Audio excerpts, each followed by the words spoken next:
Delhi metro और आज काम के लिए काफी देर हो गई थी, इसीलिए भागते हुए नेहरू प्लेस मेट्रो पहुंचा। मेरे लिए लेट होना कोई नई बात नहीं थी, ये तो रोज का नियम था। मैंने जल्दी से टोकन लिया और प्लेटफॉर्म पर जाकर खरीदा हो गया। जल्द ही मेट्रो आ गई और मैं उसमें चेयर एज गया। आज भी ध्यान थी और सीटें खाली। बैठने की जगह मिल गई। कुछ सूझ नहीं रहा था तो मोबाइल निकाला और गाने सुनने लगा। अभी मुश्किल से 4 स्टॉप ही निकले थे कि एक अजीब सी पर सुंदर लदद की दरवाजे से अंदर दाखिल हुई। उसने काले रंग की साधी और काले रंग की छोटी सी बिंदी लगा रखी थी। पर सबसे अजीब तो यह था कि नेल पॉलिश से लेकर लिपस्टिक तक काले रंग की थी। पर सच कहूं तो वह किसी मिस इंडिया से कम नहीं लग रही थी। वह चलते हुए आई और ठीक मेरे सामने वाली सीट पर आकर बैठ गई और इधर उधर देखने लगी। मेट्रो में बैठे सभी जवान और बूढ़े उसे ही देख रहे थे। वहीं दूसरी ओर सभी लद्दकियां ईर्ष्या भरी नजरों से उसे ताड़द रही थीं। और देखें भी क्यों नहीं, उसकी नीली आंखें और सफेद जिस्म देखने ही लायक। जल्द ही मेट्रो स्टेशन ने लाजपत नगर। वह वहां नहीं थी। मुझे लगा वो किसी स्टेशन पर उतर गई होगी और तभी अचानक मैं डर गया। वह मेरे साथ बैठी हुई थी और मुझे ही देख रही थी। दोस्तों, मैं आपको बता दूं कि मैं रवि चौधरी वैसे किसी से डरता नहीं हूँ, पर मुझे भूतों से डर जरूर लगता है, क्योंकि आप इंसान से लदी हुई जो दिखाई नहीं दे उससे कैसे लदे।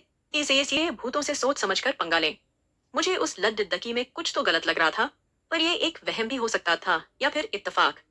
आज पता नहीं क्या हो गया था। मेट्रो में लोग चेयरच ही नहीं रहे थे और मेरे वाली साइड तो खाली ही हो गई थी। बस मैं और वह लीड में रह गए थे। मेरा तो बुरा हाल हो रहा था।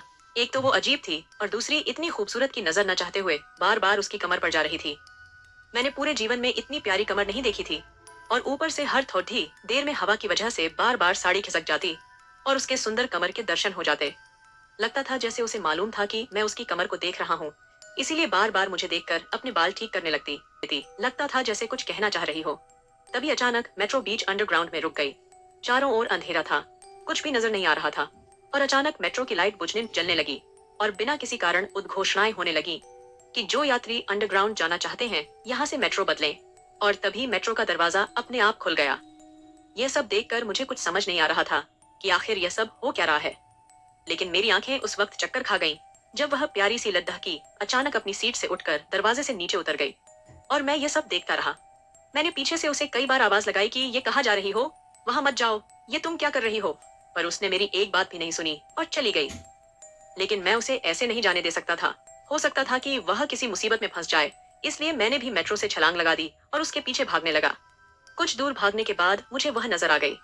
मैंने फौरन जाकर उसका हाथ पकड़ी डीडीएट लिया और बोला कि क्या हो गया है तुम्हें, ये सब क्यों कर रही हो, चलो वापस चलो, नहीं तो ट्रेन छूट जाएगी।